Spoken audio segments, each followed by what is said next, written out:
Webby, it does lead us perfectly into our wrap it up segment because, as you said, one of those teams that maybe could knock off the Cavs is your Toronto Raptors.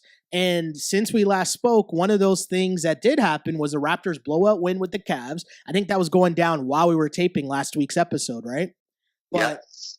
crazy week for the Raps. They had the blowout win against the Cavs. They had the crazy comeback against the Golden State Warriors that fell just short. A loss to the Sixers on MLK Day.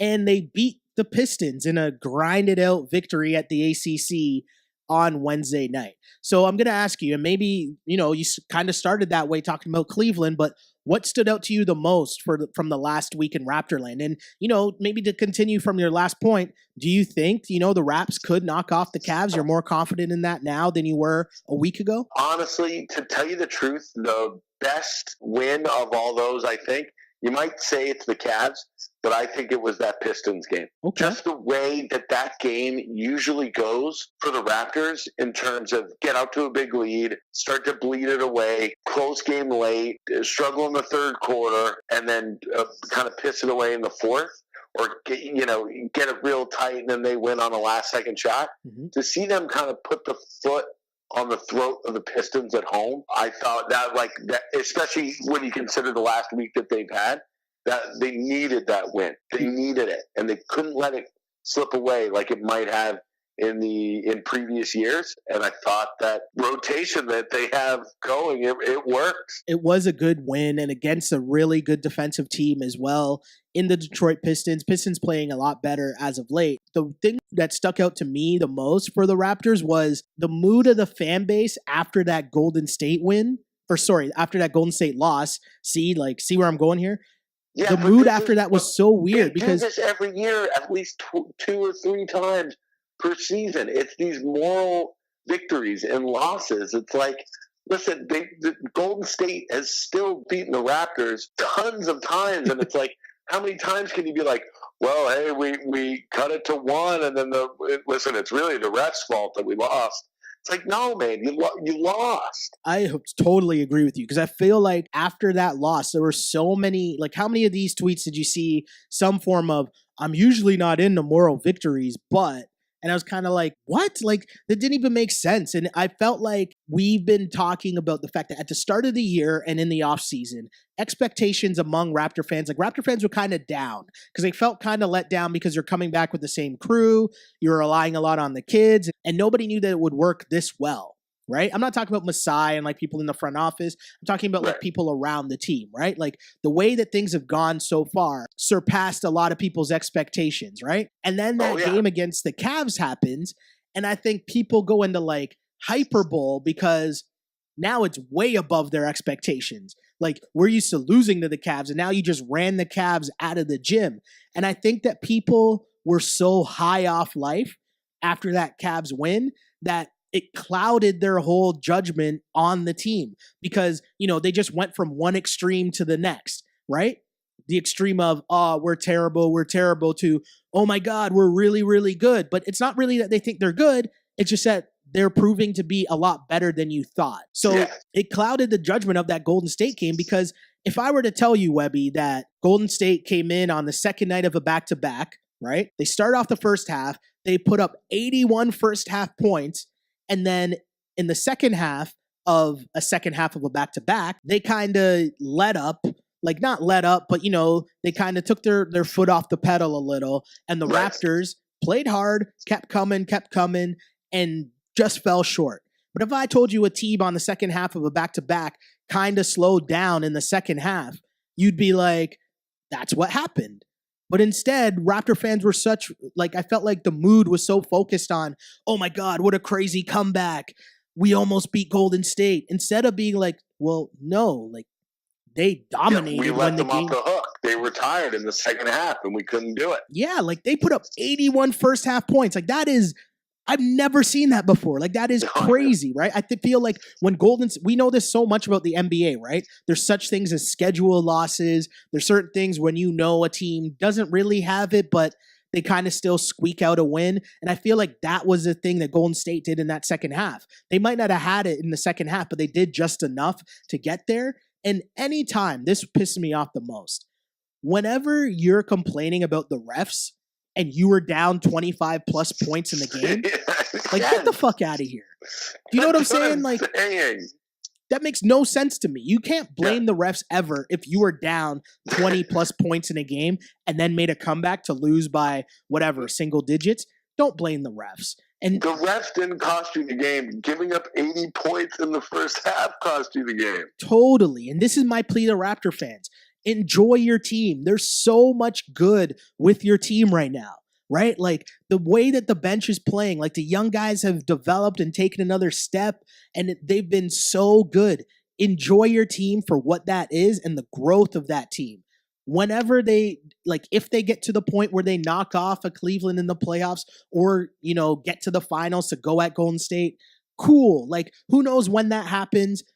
Enjoy it, right? Enjoy that. But right now, enjoy the ride. Enjoy just watching your young Bucks develop and applauding your GM for constructing such a good team that's so young and, you know, getting their team to buy in to this ball movement and, you know, everyone being involved and not being so dependent upon one player. Like, enjoy all that stuff, right? Like, don't get lost in the riding the wave of, you know, the hot take. Like, I actually saw people tweeting about, man, the NBA finals against Golden State would be so great. And it's like, what are you talking about? Like, what do you mean the NBA finals? Like, you know how many things have to go right for the Toronto Raptors to be talking about 7 games against Golden State? Like, how did we get to the Raptors beating Golden State 3 times in the NBA finals? Right? Like, how did we get to that point? That's what I'm saying. Like, just chill out, relax, enjoy the ride. And enjoy the ride. And just appreciate how great this, I don't even want to call it a turnaround because they were so good last year, but just what the changes have been in this team from last year to this year are just incredible. Yeah, and maybe, you know what, Webby, I think it might be one of those things too where, again, going back to what we were talking about earlier, where people focus on the negatives all the time, right? Like, I feel like I was watching the Raps game the other day. It might have been the Philly game, and Siakam missed an open 3. He missed like a wide open 3 late in the game, right?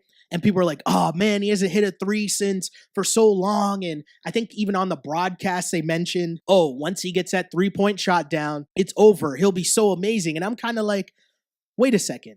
Why do I need Siakam to hit 3s? Like, he's so good right now. And hey, if he hit 3s, would that be great? Of course it would. Cool. But like, how about we celebrate just how good this guy is playing defense, how good he is running the floor, the energy he brings every time he steps on the floor. Like, to me, I think he should be taking some of Serge's minutes, right? Like, that kid is so good. And to me, you're doing yourself such a disservice in terms of talking about what he can't do instead of applauding all of the good things that he is doing every time he steps on the floor. Because it's just all hustle, all heart. And these kids are great to watch. Just when the ball is moving, that Raptors offense, it is like the Spurs, right? And because there's no star, especially with no Kawhi, there's no real stars on the Spurs now. But you're seeing that ball moving, and they're still doing a great job. And it's more the system. And it's great to see the Raptors kind of develop in that same kind of mold. And I mean, like you say, some of these guys that they're bringing up in that second unit are putting some of the Spurs comparisons to shame. It's like the Spurs wish they had somebody like DeLon Wright. How good has he looked, man? He looks so good. And, you know, Norm Powell, I don't know what's happened to Norm, just in terms of he's very inconsistent. He's losing his minutes. I mean, he might get more minutes now that Van Fleet got hurt. But that's just, hey, that's part of the system. And you know what? Like, in this new Raptors system, he's still going to have a chance to earn those minutes back because it's not like they're not ever going to play him. Totally true. Totally true. And you know what? We talk about the Spurs, Webby, and it's great timing because they play the Spurs Friday night at the ACC and close out the second half of a back-to-back in Minnesota on Saturday. And, you know, we talked about this stretch of games that the Raptors had against over 500 teams. And again, going back to my initial point of, hey, just like slow down, enjoy the moment, enjoy the season, being better than your expectations, and don't over jump and start talking about, you know, NBA finals. Because when we look at this stretch here that they had against above 500 teams, you're talking about a loss to Miami, a win versus Cleveland, right? A loss to Yeah. Golden State, a loss to Philly, and a win against Detroit. So you're 2-3 right now, heading into a back-to-back against the Spurs and Timberwolves. Two tough teams, right? And like two different teams, like that's different styles of play that you're going to have to face in the T-Wolves and the Spurs. That's a super tough stretch for the Toronto Raptors, right? And you hope to get a split in between those two games, but even still, that would put you below 500 against, this run of teams. And I know you're talking Cleveland and Golden State, but if your aspirations are making the NBA Finals, as I'm being told by Raptor fans after that Cleveland game, right? Like, you're not losing to Miami. You're not losing to Philadelphia. Like, those are things you can't do. You can't squeak out wins against Detroit, right? So, all playoff teams, though. All playoff teams, but that's what I mean. Like, just enjoy this season for what it is, because it's going to be a great season with a lot of close games. But the biggest takeaway should be the constant development of your kids and your homegrown players, including DeMar DeRozan, who again has taken another leap. Again, there's so much to be happy about. Just be happy in that, and don't do the Toronto fan thing of we're making the NBA Finals, we can beat the Cavs. Like, if that happens, cool, but just enjoy the ride until we get there, is what it's exactly.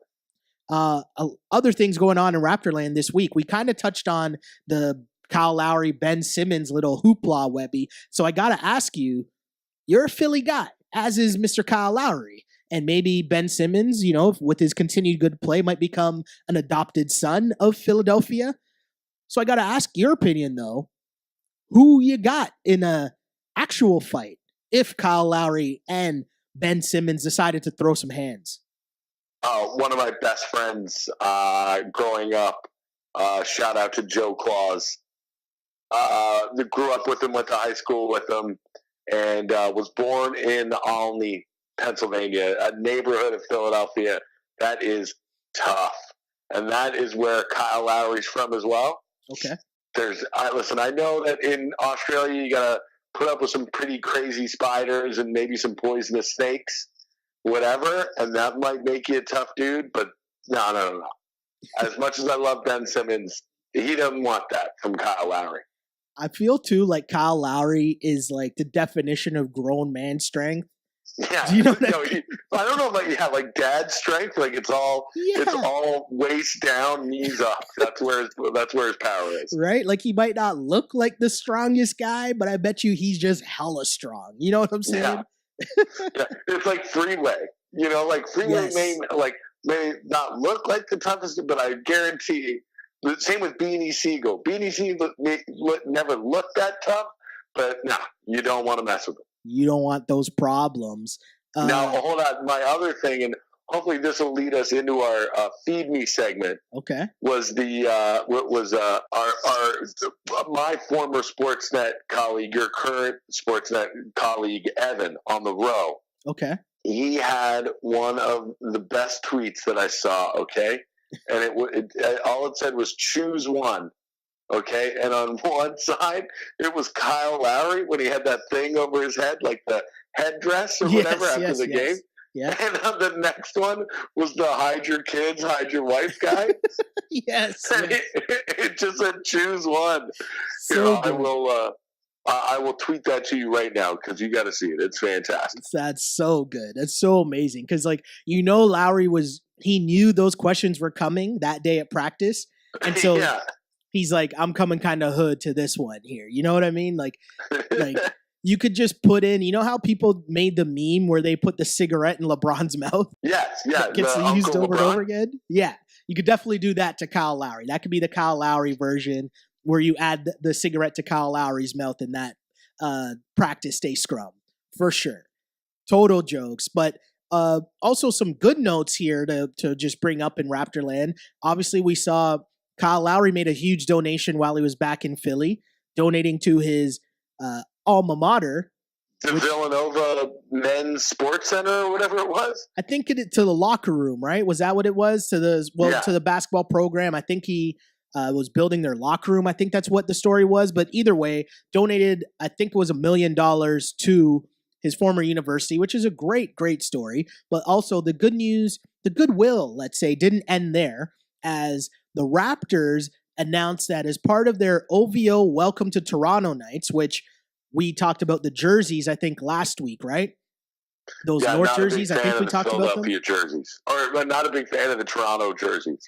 I think that it should say Toronto and not North on it, but that's a story for another day. But at least it makes me a little more happy now knowing that there's something else behind this other than them trying to sell this North over everything movement that they've been trying to push lately. But as a part of these OVO Welcome to Toronto nights, the Toronto Raptors and OVO will donate $1 million to refurbish local courts over the next 3 years in the city of Toronto, and they will put up $2 million to Canada Basketball over the next 5 years. So, Webby, my question is just what's your takeaway from this? Like, it's been 5 years since Drake and the Raptors had this partnership where he became the global ambassador. Like, has it been a success? What's your biggest takeaway from this? So I wouldn't have said it's a success until this happened. Ah, okay. You know, I was one of the big kind of, I guess, haters, you could say, when it came to Drake's global ambassador relationship with the Raptors. Mm-hmm. This is somebody who is like jock sniffer number one. Like, I haven't seen this kind of jock sniffing since Ahmad Rashad back in the day. Like, he's got Steph Curry tattooed on his arm and Kevin Durant tattooed on his arm, and and then he's sitting courtside for Raptors games. But now I'm totally cool with it because this is such a great program for the city of Toronto, and to cultivate the sport of basketball in the city. So important for the youth. And hopefully, like I say, you know, this is him putting his money where his mouth is.